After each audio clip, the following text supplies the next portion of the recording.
به نام خدا و با سلام. در خدمت شما هستم با ارائه نقشه جامع ابزارهای هوش مصنوعی برای تولید محتوای الکترونیکی ویژه آموزش علوم پزشکی.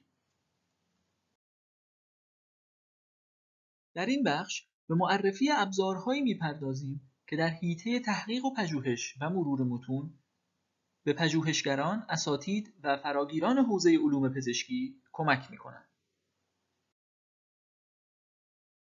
یکی از ابزارهای مشهور در این راستا کانسنسوس AI هست که با پوشش بیش از 200 میلیون مقاله تحقیقاتی شامل مقالات پابمد، IEE، کنفرانس ها و پرپرینت ها به طراحی پروپوزال و یک مرور نظاممند با اطمینان از منابع واقعی و جلوگیری از AI هالوسینیشن کمک میکنه.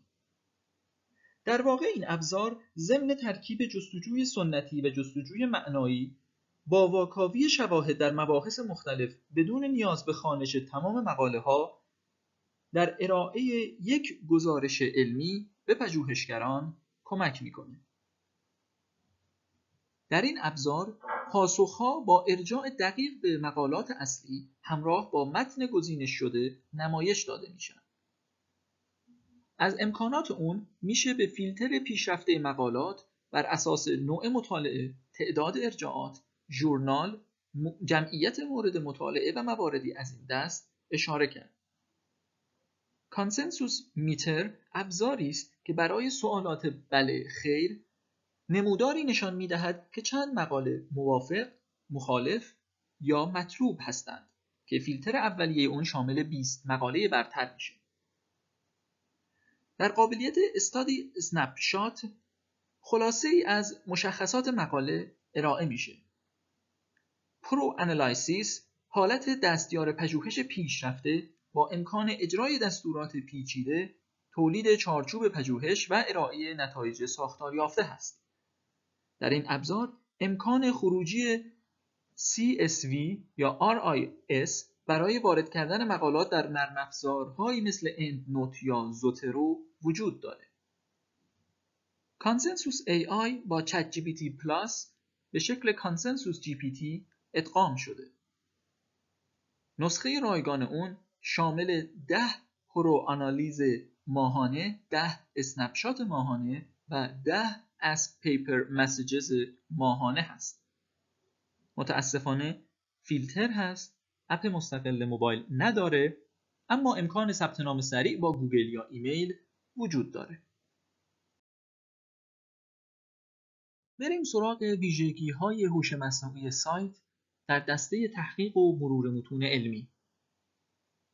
ریفرنس چک، بررسی سریع اعتبار مقالات و پیشگیری از ارجاع به مطالعات ناسازگار، ریترکتد و جعلی.